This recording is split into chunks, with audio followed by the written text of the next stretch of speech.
Good afternoon, everyone, and welcome to the third in the series of internet-based seminars on the UN Convention on the Rights of Persons with Disabilities, the Disability Convention.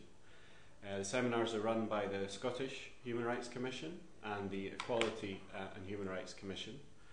I'd like to introduce myself. I'm Duncan Wilson from the Scottish Human Rights Commission. Gemma Neville here, also from the Scottish Human Rights Commission with me. Online we have Laura Hutchison of the Equality and Human Rights Commission, and today's guest speaker, we're delighted to welcome Pam Duncan from Independent Living in Scotland project. We are also on Twitter. For those of you who use Twitter, please feel free to join in the discussion using the hashtag CRPD seminar. I should explain also that this seminar is being transmitted in palatine as well, so if you expand your screen as wide as possible, you should be able to see everything that we say underneath the video. You should also be able to see the slides that we'll use as we go through the presentation.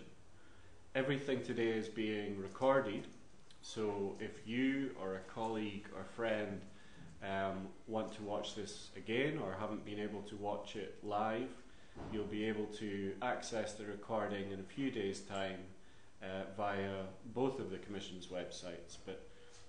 So if you go, for example, to www.scottishhumanrights.com, you'll find under our work a tab for the Disability Convention and the seminar series under that.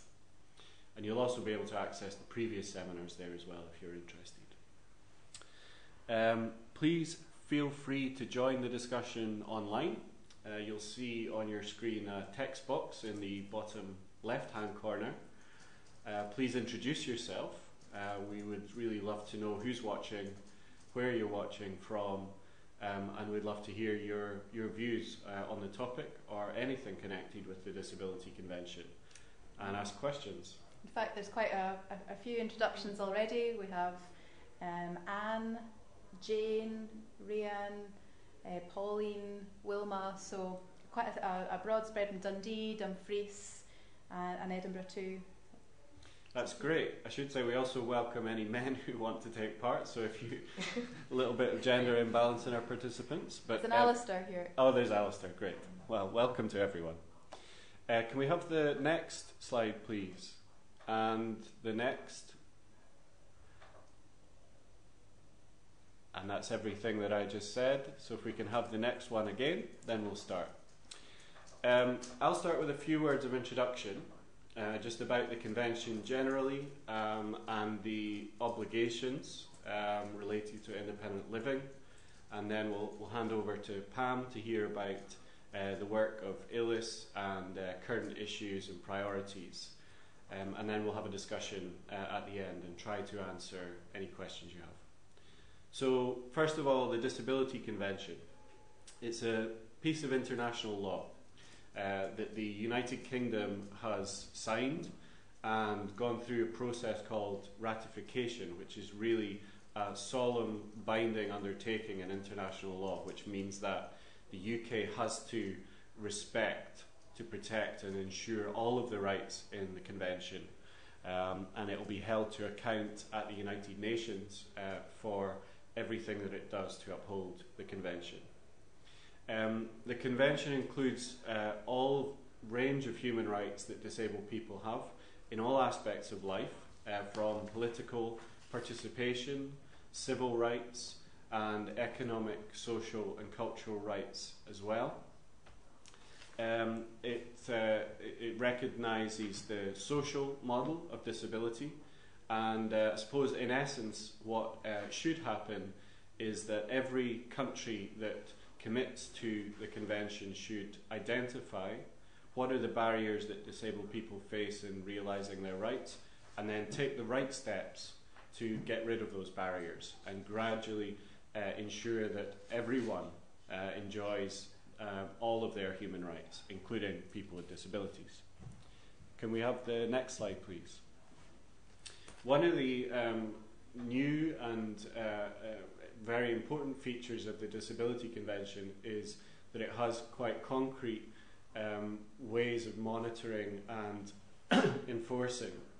So some of the human rights treaties have been criticised in a way because they don't have that transmission belt, if you like, at the national level, and there's not a concrete way of implementing and monitoring implementation of those conventions at the national level.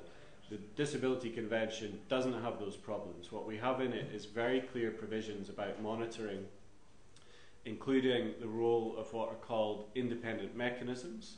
So in Scotland, both of the commissions, SHRC and EHRC, have the role as independent mechanisms to promote, to protect and to monitor the implementation of the convention. We've sought to do that through events like this, through engaging with government, through listening to disabled people and hearing the priorities that you have, and then seeking to promote action to address those. The convention includes the recognition that disabled people should be part of everything which seeks to address their rights. The mantra of nothing about us without us is at the heart of the convention. Can we have the next slide, please? So I just want to say a few words about what the convention requires to uphold the right to independent living of disabled people. On your screen, you'll see a slide with the whole text of Article 19, which is one of the many articles in the convention, and this is the key article for independent living. I'll just read it actually, just that, to make sure that we get a sense of all of the things that are required.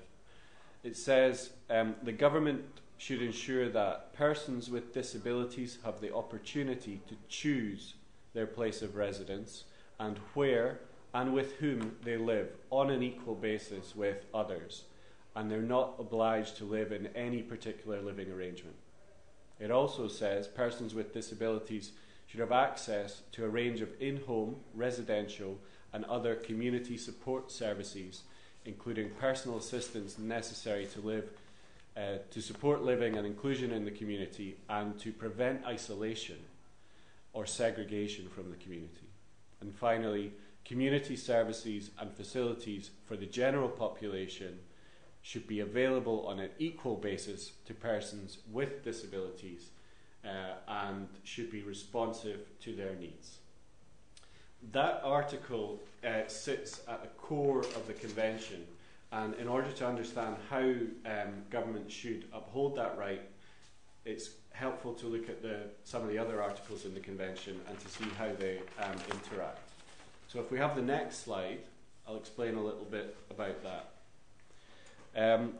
This is just an outline of some of the articles that are also in the convention and how they interact with the right to independent living.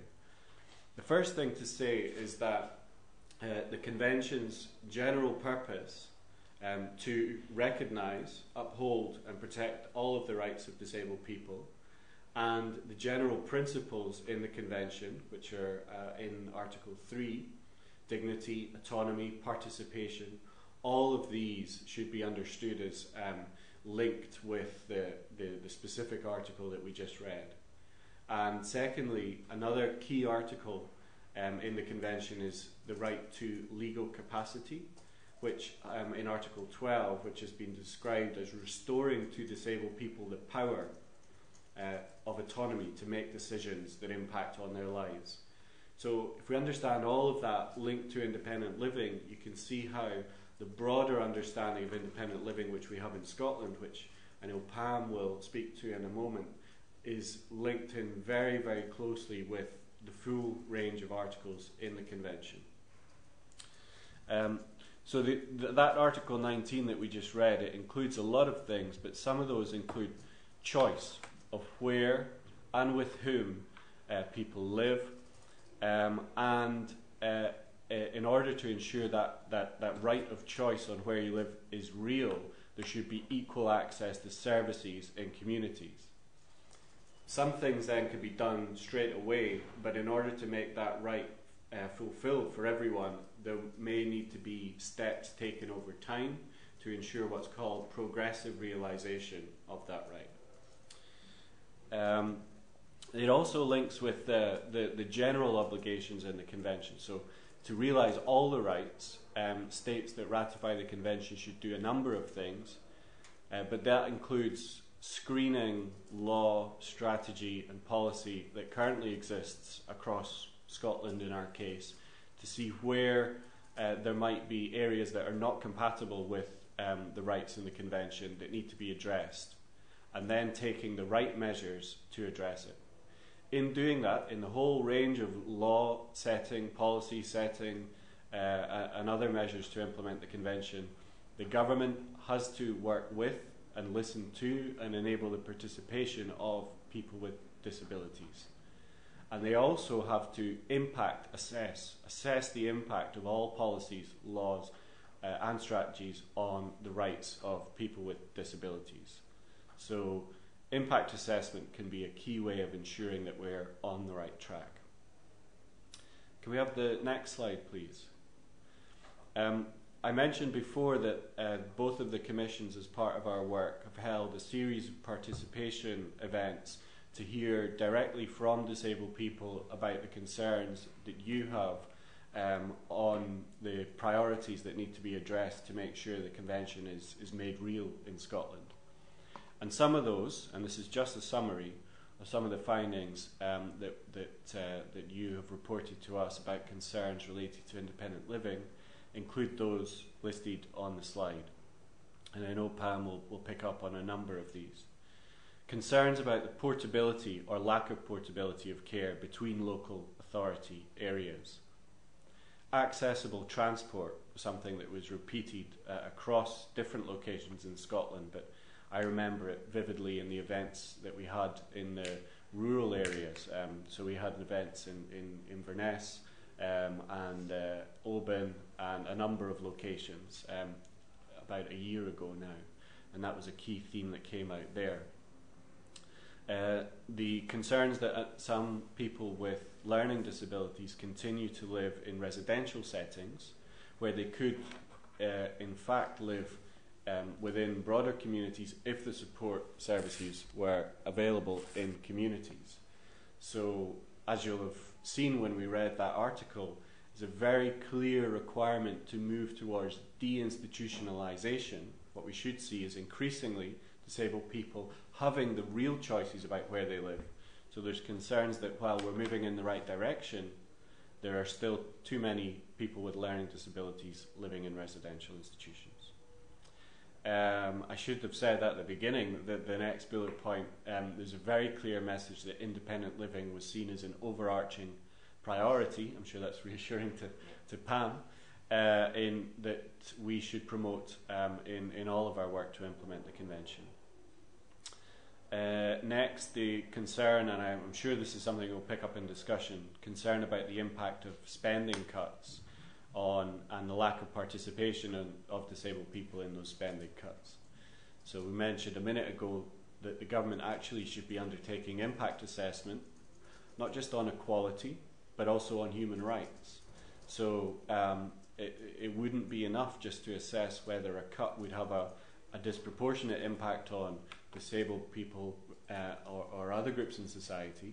What actually should happen is to assess whether the cut would have an impact that is against human rights, so harsh, such an infringement of human dignity that it just can't be considered at all. So that's why both commissions are promoting integrated equality and human rights impact assessment at the moment. And lastly, that more could be done to apply the Human Rights Act and the Disability Convention together. And maybe in the discussion we can talk about how it's possible, although we can't go to court in Scotland at the moment and on the basis alone of the Disability Convention, it could be read through the lens of, so use the Human Rights Act, use the Equality Act, and see those in combination with the articles in the Disability Convention, which spell out in some detail as you saw with Article 19, they spell out quite a lot about what should be done to make those rights real. If we have the next slide, this is the last slide for me, you'll be pleased to hear. Pam will take over in a moment. So this slide talks about just some ways in which the Convention could be used in practice. The first is slightly in code, but the Joint Committee on Human Rights of the UK Parliament is just finishing at the moment an inquiry which both Pam and I have given evidence to, and both of the commissions have given 2 sets of written evidence, and I think Independent Living in Scotland has 2. That's an important inquiry because it's a committee that includes members of the House of Commons and the House of Lords, specifically focused on whether the range of measures that the government is taking is sufficient to ensure independent living, and also looking at whether big picture initiatives like the big society, localism, and indeed the way in which the government's approaching the reduction in the public debt through spending cuts, whether those are even compatible with the Disability Convention. So we'll see the outcomes of that inquiry soon. I know that the report is being written at the moment, so we'll look closely at that.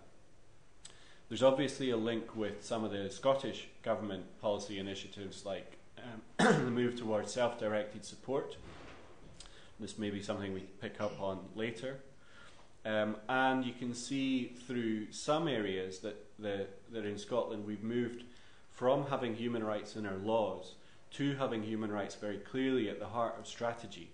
So those of you who are familiar with the relatively new dementia strategy will see that it has the human rights-based approach at the heart of it.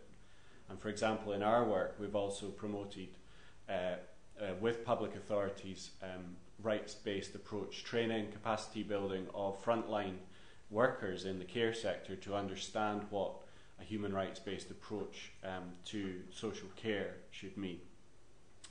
And I mentioned, of course, that both commissions are promoting the development of integrated equality and human rights impact assessment, which would enable all public authorities in Scotland to take properly into account the impact of their decisions on human rights of everyone, including disabled people, so that we can take that into account before making decisions rather than waiting to react to court decisions.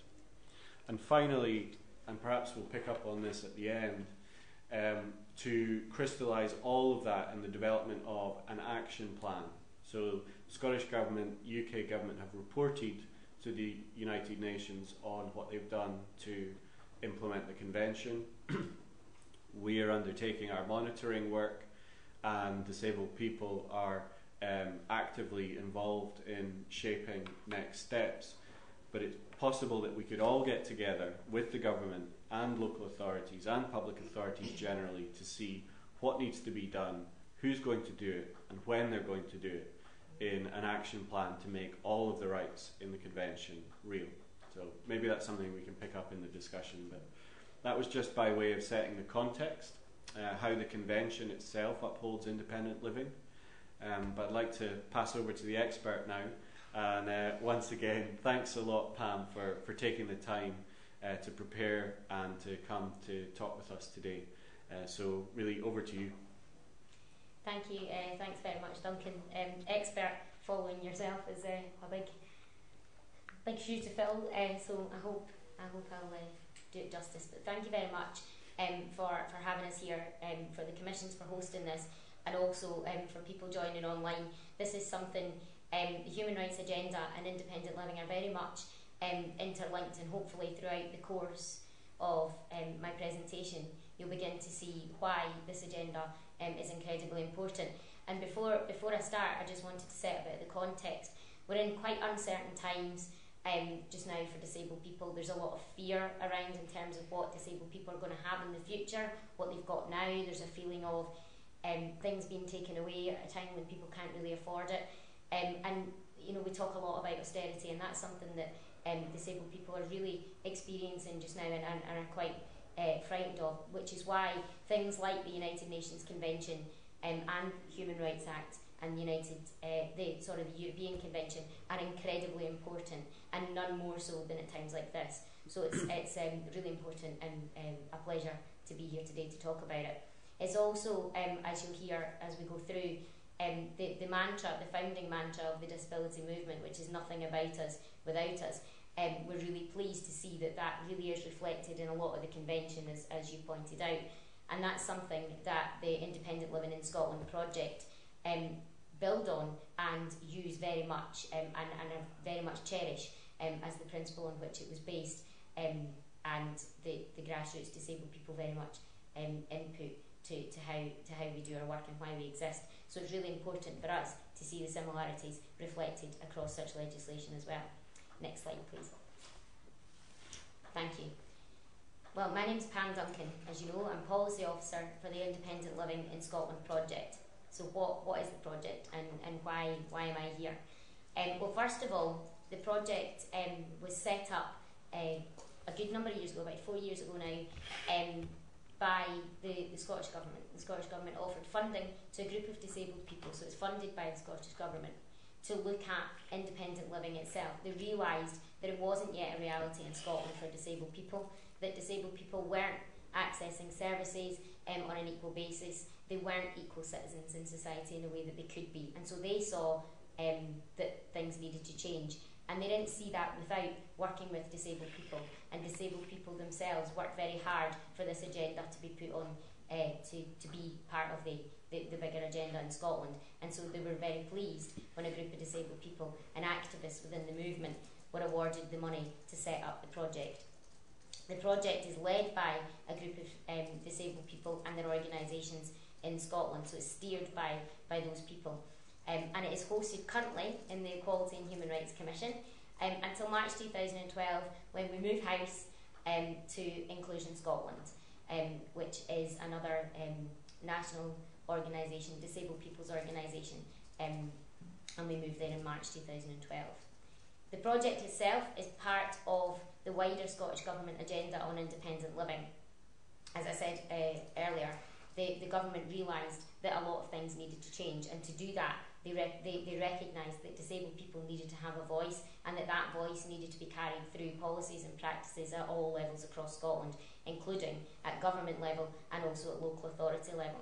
And so the project sits alongside another project, which is a COSLA project, the Convention of Scottish Local Authorities, and that project looks to build independent living among and principles and awareness of independent living among the local authorities in Scotland. And so we sit alongside that project on what's called the Core Reference Group, which is a group set up within the government and co-chaired by the convener of the steering group of the ILS project and a director at Scottish Government level.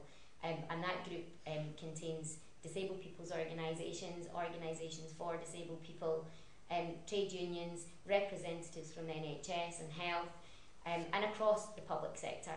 And really the purpose of that group is to look at what needs to change for independent living to be a reality for disabled people. And so we're really pleased that we have a stake, and a large stake in fact, co-chairing it at that group to push forward independent living in Scotland.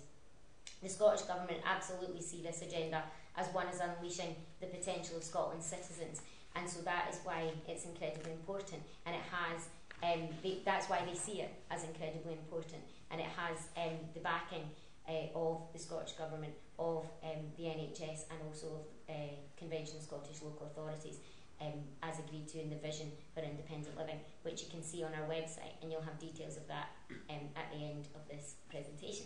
We'll have the next slide, please. To fully understand why independent living and human rights are an interlinked agenda, I think it's important that we understand the history of the independent living movement. And first of all, the first thing to say is it's not a new concept or a new movement or something that we dreamt up in the office overnight. It's something that has grown from the grassroots movement of disabled people. And it started out of the increased frustration of disabled people with the lack of control and choice they had over their own lives.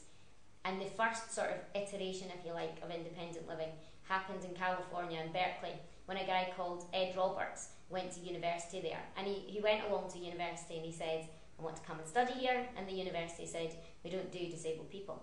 And Ed Roberts said, well, I'm afraid you do now. And I'm here and we're going to make this work. And he needed quite a lot of support in order to be able to access his studies. And what they offered him at that time was the support of the medical students who were studying at the same time. And he said at that point, this is not the sort of empowering environment I want. Those people are here to study. I'm here to study. I don't particularly want to have to impose on their time, and I'm sure they don't want to impose on mine.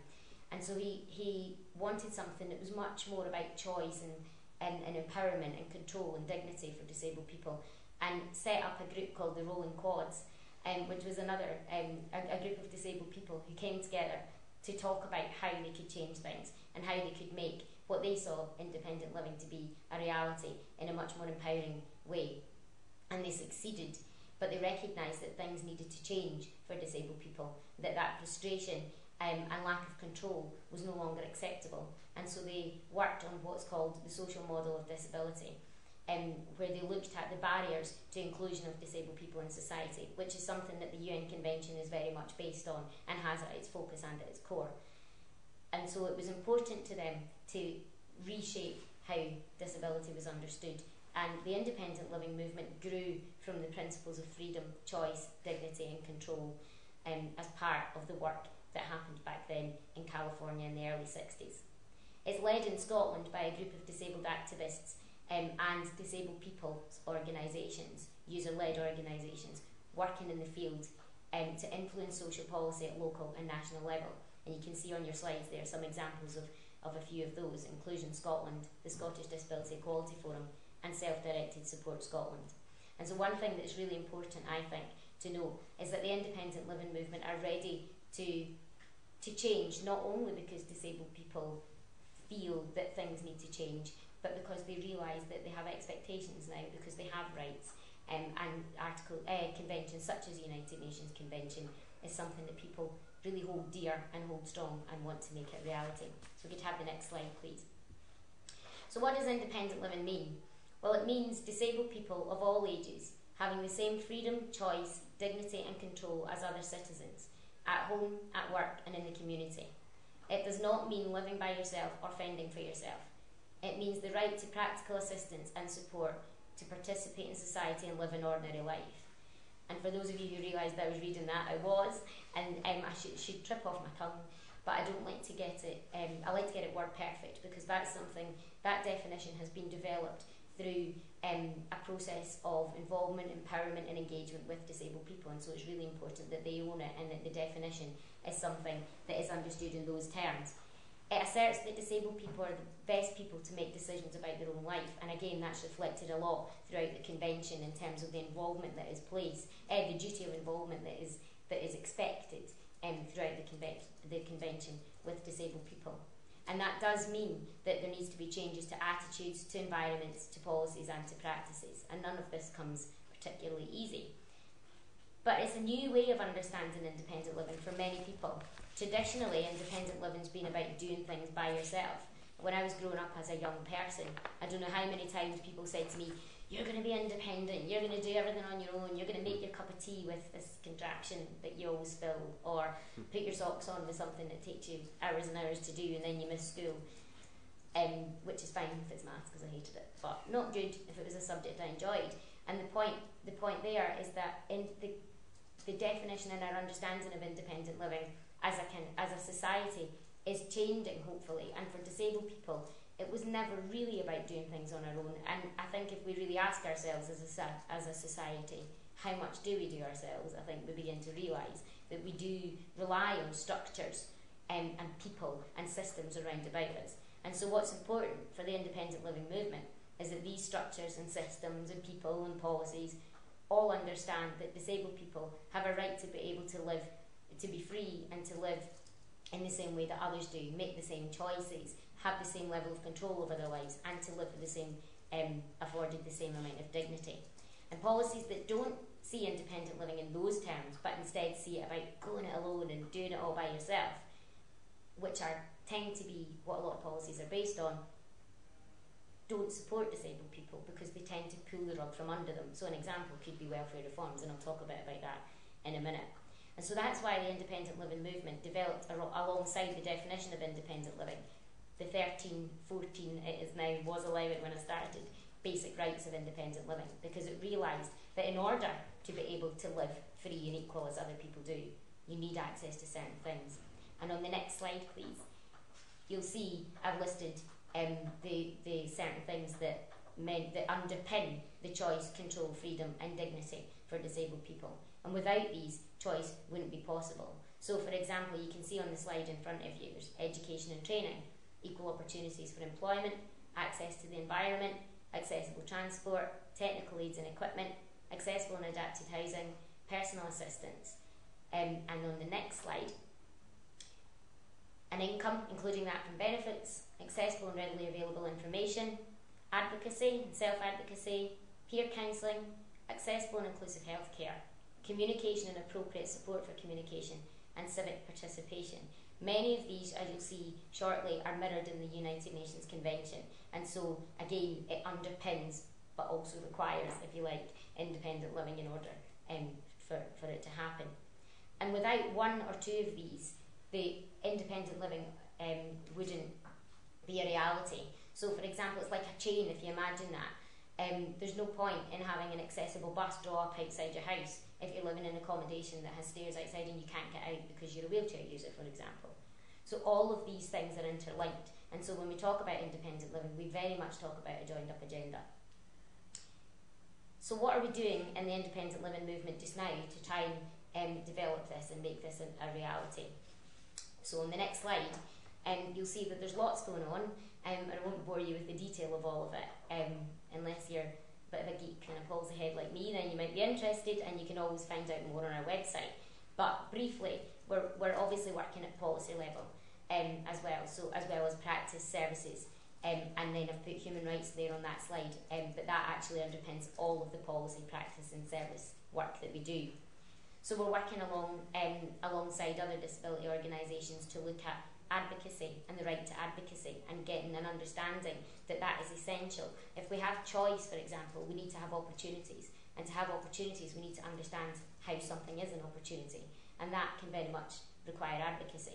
It also links to legal advocacy as well, which is something again that's underpinned in the convention, but it's absolutely essential if disabled people are to uphold their rights. We've done a little bit of work and we're continuing to doing some work on equality outcome setting through the project, and we're going to be producing a piece of guidance for disabled people on equality outcome setting and how they can use this up and coming, what we suspect will be a duty on public bodies, and how they can use that in order to underpin independent living. And we have had a couple of events on those, and we have another one in Stirling on the 27th and Stranraer on the 2nd, shameless plug, sorry. More details on our website.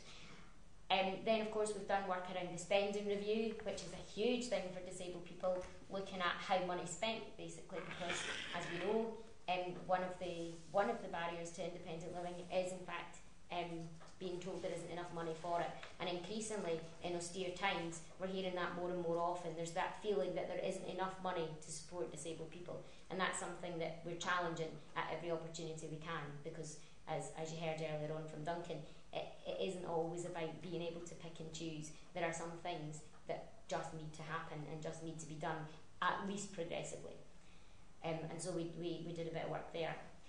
And then of course there's welfare reform, which is something that is taking up an awful lot of time, I would say, but that is legitimately so, because it's something that is terrifying a lot of disabled people. Many disabled people experience a triple whammy as a result of the welfare reform. They're seeing cuts in their benefits, cuts in their services, and increasing charges for them. And so the impact of this on disabled people is huge, and it's causing a lot of fear among the disability movement, but also between disabled people individually and collectively themselves. People could lose their disability living allowance. 20% reduction is what we're told we're going to get. So people are genuinely terrified about their status right now, which, let's be honest, is currently unequal and experience discrimination and challenges of human rights, and how that's going to actually look a year, 2 years, 3 years down the line when things are pulled away from under them. And I refer back again to the definition of independent living being about supporting rather than saying you can do it yourself. It's not always about that. And so we're doing a lot of work on that, as are the other organisations in Scotland. Inclusion Scotland's been doing a lot of work around welfare reform, as has SDEF, the Scottish Disability Equality Forum. And again, there's more on their websites if you want to know more about that. We're also looking a bit at identity just now, and the identity of disabled people and identity of the movement. That we have another shameless plug. We have a debate on the 22nd of February in Glasgow Caledonian University, looking at the relationship between inequality, self, community, belonging, and all of these things that come into the mix when we see ourselves or not as disabled people. And would we want to? Do we want to? Is it empowering to do so? All of these sorts of questions are things that we're looking to discuss. In terms of practice, we're very much promoting the use of co-production as the way forward for developing policies and practices. That absolutely sees disabled people and service users at the heart of policy provision, and seeing people as assets rather than simply benefactors of something, but they're also contributors to it. And so it's incredibly relevant to this whole agenda. And so we've done some work on piloting co-production in 2 local authorities. We're producing a piece of guidance on co-production for disabled people, and we're hoping to set up a community of practice so that disabled people and their organisations can talk a bit more about it. We've also done work around self-directed support, a bit around community care charges, and a lot of work around human rights. So we've engaged in the Joint Committee on Human Rights that Duncan was talking about. We gave oral evidence as well as written evidence to them, and we'll be looking forward to seeing the report. We've done quite a bit of work with the Scottish Human Rights Commission, where we've shared information. We've taken shamelessly plagiarised stuff that they have in order to further the gains of independent living, and similar with the SHRC, and of course we're hosted there, and so we've done a bit of work around that. We're also engaged in the potential of a Scottish Action Plan for the United Nations Convention. And every chance we get, we try to make the link between independent living and human rights. And so on the next slide, you'll see that we consider independent living, the relationship between independent living and human rights, as a two-way street. And disabled people need independent living to make human rights a reality. They need that choice, control, freedom and dignity. They need the rights of independent living in order to be able to enjoy equal human rights as other people do. But it also helps that so many conventions and articles, both nationally and internationally, support the principles of independent living, and you hopefully are beginning to see the crossover between the two. On the next slide, I talk a little bit more about the relationship. So, for example, independent living and human rights both support the who, the what, the where and the when of life. Without the choice, control, freedom and dignity, human rights could be a distant dream, and in fact are very much so for many disabled people. And independent living, again, as I've said, is underpinned by many articles and many pieces of legislation, which is really important for disabled people to use that, because it's empowering to know that they have those rights. And then, of course, I've said here that human rights must inform the principle and delivery to ensure independent living.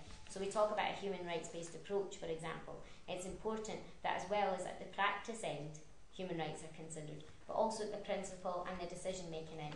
So, for example, when we're determining eligibility criteria for local authority social care services, it's really important that we ensure that we consider human rights in those policies and practices also.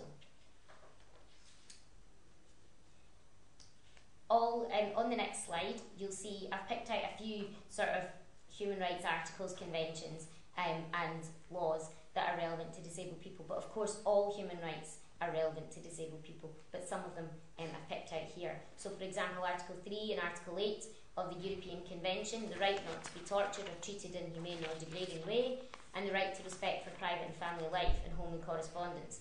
Without independent living and access to the basic rights of it, for example, care and support or inaccessible housing, you could find yourself, and many people do, find themselves in inhumane circumstances and experiencing very degrading treatment. And that has a serious implication, of course, for the private and family life. If you don't have any support to get out of bed in the morning, how can you enjoy your private and family life in an equal way to other people? And so it's useful to use the convention, the United Nations Convention, to understand those two particular articles in the European Convention, for example. And then, of course, the focus of today, which is the United Nations Convention, is an absolutely crucial mechanism to drive forward the human rights of disabled people, requiring that states protect, respect and ensure, as Duncan said, the rights of disabled people to access information, infrastructure and services, make their own decisions, access to justice, freedom of movement, personal mobility, education, a highest possible standard of health, work, an adequate standard of living and social protection, and participation in political and public life. All of these things are echoed in the principles and visions of independent living. And so again, it's a two-way street. Without them, human rights won't be a reality, and these things underpin the right to independent living. It also supports the broader kind of reaching rights, including dignity, independence, inclusion, participation, freedom of expression, and respect for home and family life. So all of these things are absolutely essential when we look at the reality and making independent living a reality for disabled people.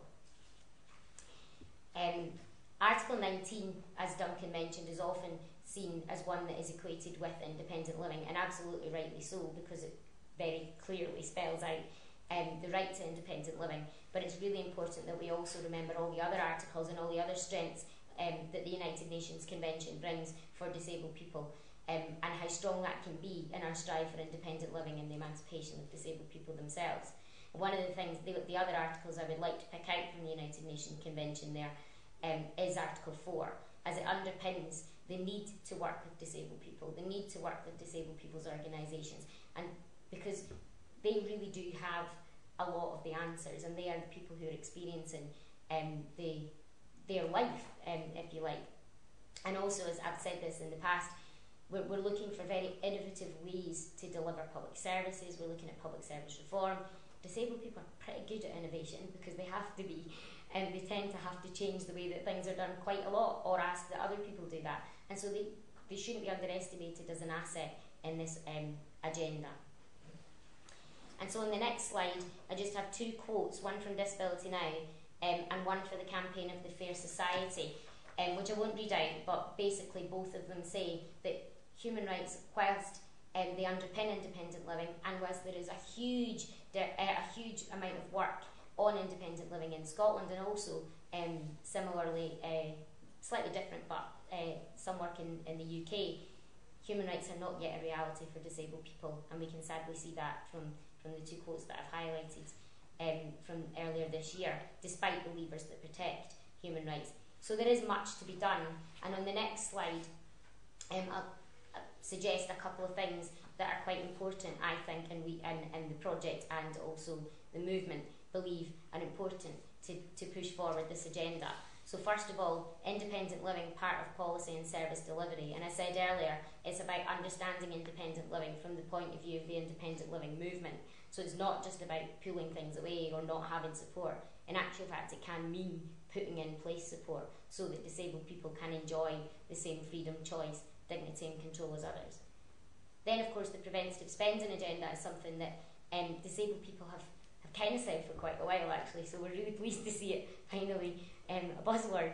But it's something that really is quite important. Life and limb provision always tends to be at the fore when money is tight, because people have pressure on them, they have public pressure, you don't want to see disasters or crisis happening, so they prevent it as much as possible. They prevent crisis, but only by dealing with crisis, rather than putting in support early on. And the Christie Commission themselves concluded that we do spend a lot of our public resources on crisis intervention, and that we could get more value for money if we started to support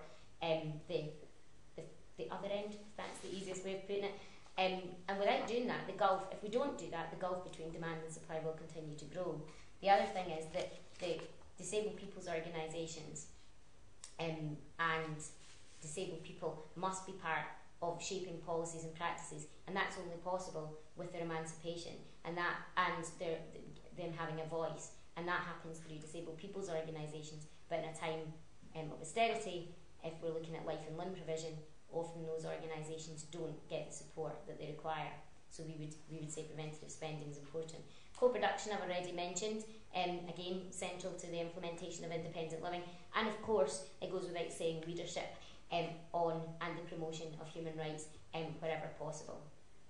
And then finally, the last slide just basically points to a few things that if you're inspired enough to get your teeth into some of this today, then there are things. It's not all doom and gloom. There's a lot of good work going on, and there's a lot of potential out there for change, and we are seeing things change. And so I just cite a few things. For example, the Scottish Government programme on independent living that I said we were part of is an absolute opportunity for us to seize and to shape the way that our Scotland is for disabled people.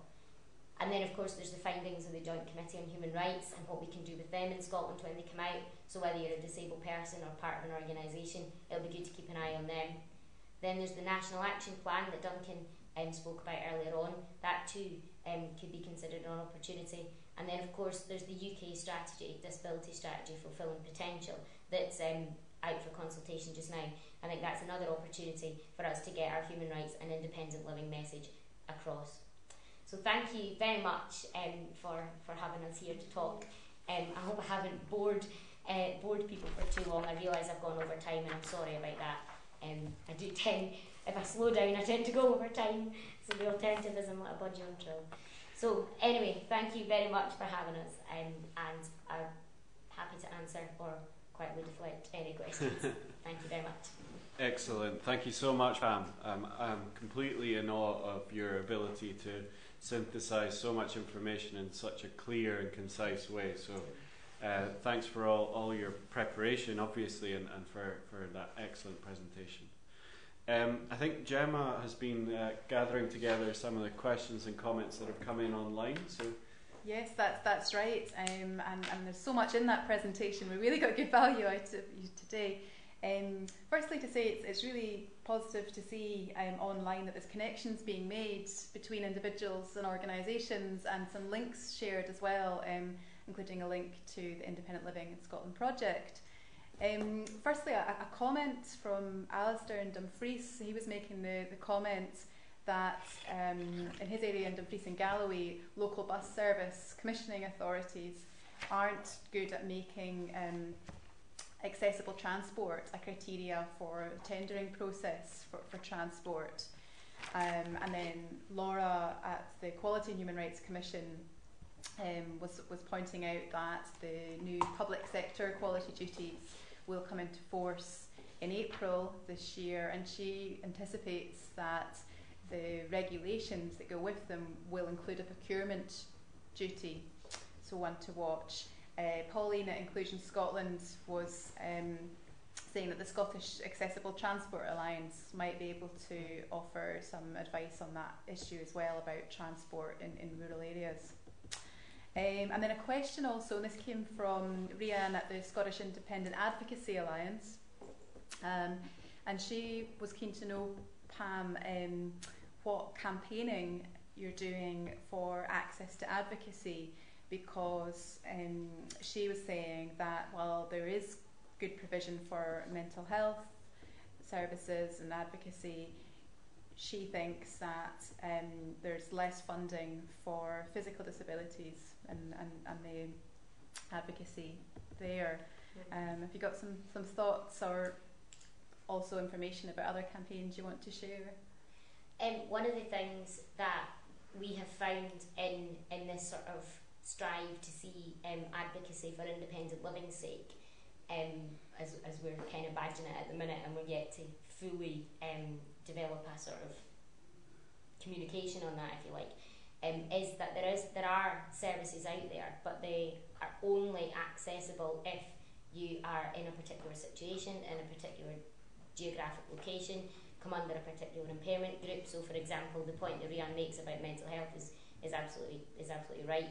And you know, there are gaps across the piece on advocacy. So one of the things that we're trying to say is that, in actual fact, just to access independent living itself should be a basis on which you can access advocacy support, not just because you happen to be a patient and so you can get it through the Patients' Rights Act, or you know. So it's trying to get the message right around that, and we are doing some work through Glasgow Disability Alliance, who are on our steering group, and are an organisation of disabled people in Glasgow, looking at how we progress the advocacy agenda for disabled people and independent living generally. And so any information or advice or work or collaborative work that we can do, we're completely open to.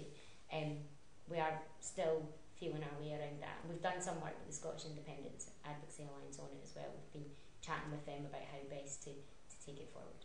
Okay, and one more, and this is a point that's just being raised by Pauline at Inclusion Scotland, who also thanks you for an excellent presentation. But she's making a point that I wanted to bring up as well, and that's the media portrayal of disabled people. And she's saying particularly this suggestion of scroungers, and she thinks that a lot of that's coming from the UK government. And what do you think about that? Well, again, that's one of the reasons why we're hosting the debate on identity on the 22nd of February in Glasgow Caledonian University at 5 p.m. Got it. But we're in really difficult times for disabled people. Scope have only just released in the last week some figures on the experience of hate crime of disabled people, which has increased threefold in the last few months, and it also and they have said in their report that is as a result of the kind of willingness of some members of the public to accept that disabled people are scroungers or benefit cheats. And they cite a story of one person a mother who talks about her son who's autistic, and he used to get a lift to school, and now the neighbour says, I'm not giving him a lift anymore because he can get a mobility car, and I've seen it all over the papers, so I don't have to give him a lift. What are you using that car for? And this kind of attitude is prevailing towards disabled people, and that's something that is not only very difficult internally and personally to handle, but also makes it very difficult to see yourself in a very empowered sort of light with rights, because to define as a disabled person might not be something you would like to do if you're considered as a benefit cheat or a scrounger, which of course is not the case. And I think we're moving into difficult times when people could have a whole crisis of identity. On one hand, you're told, get a job, go out for a job, show people what you can do, so you want to tell people what you can do, you want to go for the job, but on the other hand, you have to turn up and paint the worst possible scenario in order just to keep what small amount of benefit you already have.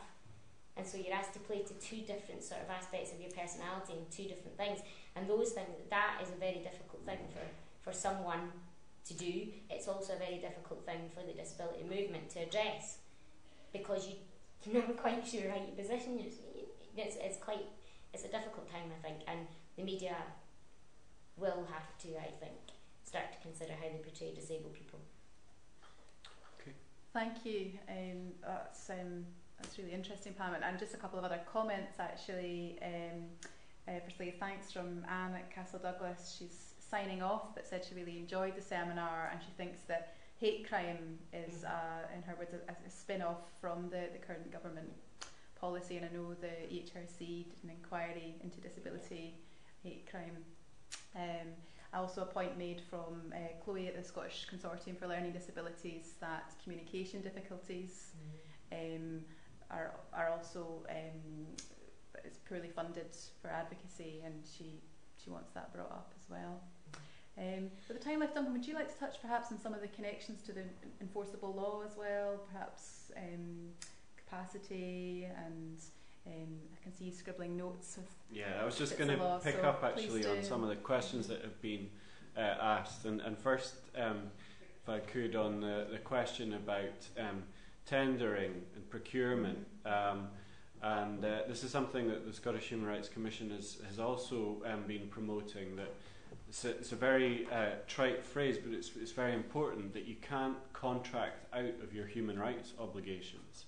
So local authorities, when they are contracting private transport providers, they should be looking at how they can interpret best value to include an assurance that the providers will live up to human rights standards. So the ability of the provider to provide a service that complies with human rights and ideally pursues best practice in human rights, that should be part of the tendering process. Should also be included in the terms of the contract itself, and ideally it should be clearly part of the monitoring too, because it's not just the provider itself who might be found to account for any failure, but also those who are contracting out those services. There's a responsibility on public authorities under Section 6 of the Human Rights Act to ensure everything they do lives up to human rights, and that includes when they contract out services. I should say on some of the points about the unfortunate media portrayals of people with disabilities linked in particular to the welfare reform debate, that the Convention requires under Article 8 awareness raising and addressing stereotypes and negative portrayals. So the state, the Scottish, the UK governments, they should be undertaking campaigns where they're needed to raise people's awareness and present positive images of people with disabilities, as well as raising awareness and understanding of the Convention rights themselves. So it may be that more is needed there, and indeed that the current debate that we have following the Leveson inquiry on freedom of the press versus the need to ensure a responsible press, that could very much link in with government promoting and holding to account media for negative portrayals of people with disabilities. And of course in other areas we've seen similar and even racist language used in relation to, say, gypsy traveller communities in Scotland. So I think there's an important connection to be made there.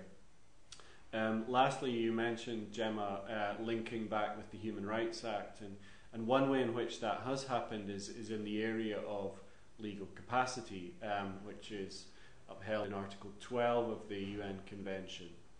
And a number of cases at the European level, at Strasbourg European Court of Human Rights, have upheld the right to private and family life, home and correspondence, to include the right to autonomy, self-determination, the right to support where needed, to exercise capacity, the duty on the state to and public authorities to presume that someone has the capacity to make a decision, to ensure that support is provided to enable people to make decisions, to take part in decisions that affect them, and that any assessment of whether someone is capable of making a decision is based on what they call a functional approach or a tailor-made approach. So there shouldn't be any blanket approaches.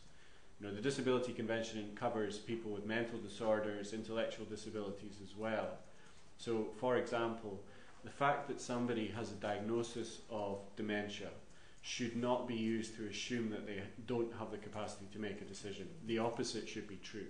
There should be an assumption that the person has capacity, support provided to enable the exercise of capacity, and decisions on capacity should be based on, does this person today have the capacity to make this decision?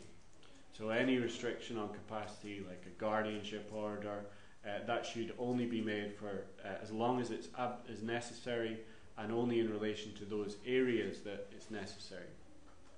So that, I think, links in very closely with the duty also to support people to participate in society, really. It's not a negative obligation to stand back and allow people to take part if they can. States should be supporting people to take part in civic life through supporting disabled people's organisations, through providing whatever support people need to take part in political debate, etc. So there's a lot of really big themes coming out of today's discussion, and I just want to conclude again thanking Pam, thanking all of you, and saying absolutely, if we move to the next slide, you'll see that we welcome all feedback, and that this is not the last seminar. We have another seminar on the 12th of March, and the theme there is the right to education and how that's upheld in the convention, the UN Convention. And we'll be pleased then to welcome a speaker from Scotland's Commissioner for Children and Young People. So look forward to that as a date for the diary. As I said at the beginning, all of these seminars are recorded, so it's possible to look at this later. Please spread the word, and if you have any further feedback, any questions at all, please don't hesitate to contact us. And I think you saw on the previous slide the details, contact details for ILIS. Twitter, that's at ILIS Project, and Facebook, that's at Independent Living in Scotland, and on the web, www.ilis.co.uk. So, thanks again, Pam, thank you everyone, and hope to see you again or join in next time.